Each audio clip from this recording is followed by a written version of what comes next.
Want to get set up on Cursor? Here's how. First, we're going to go to cursor.com. Second, we're going to go ahead and download this app for Mac. Now, we're going to sign up for GitHub. This is where all your code is stored in the cloud. Now, you're going to open your Finder, and you're going to navigate down to Documents. And we're going to create a new folder called Code. And inside of Code, we're going to create a new project. And this can be the name of your project. Now, we're going to open Cursor. If you don't have it installed, install it now. Then, we're going to click Open Project. We're going to navigate to Documents, Code, and select our folder. Now our project is open. Let's go back to the browser and go to brew.sh. Here you'll find a command to install Homebrew. Click this button to copy and go back to Cursor. Press the terminal menu and press New Terminal. And go ahead and paste this into your terminal and press Enter. Type your password and it will start to install Brew. It will say press Return and Enter to continue, and this will start the installation process. This may take a few minutes. Now that that's complete, go to git-scm.com/downloads/Mac and copy this code. Don't include the money sign. Go ahead and paste this into your terminal and press Enter. This will download and install Git.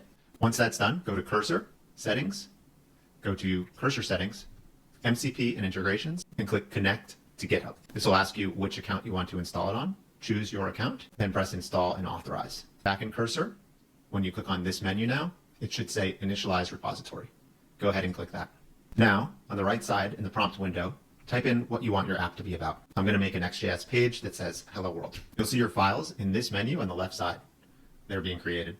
Now that that's complete, go ahead and type in npm install. This is going to install all the necessary applications for your application to run. Now that that's complete, type in npm run dev and press Enter. This should start your server. You can copy localhost 3000 and open up the browser and enter that, and this should load our app. Once that's complete, we're going to press commit, and we're going to enter our first commit and type in initial commit and press this check mark and press save. Now that that's done, we're going to press publish branch. We're going to select which GitHub to publish it to up here, and that branch is going to publish.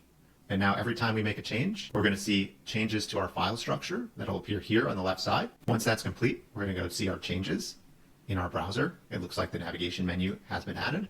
We're also going to go back to Cursor. We'll be able to monitor all our changes to our file here in the GitHub tab, and then we'll be ready to commit our change. If we press this auto-generate commit message, it will automatically add a description of what we did, and we'll press commit. And then we'll press sync changes, and this will add it to GitHub. If we go back to GitHub, and we'll search for it, and this one was called Hello World. And here it is, and all our changes have been committed. And that's it. That's how you set up Cursor in just a minute.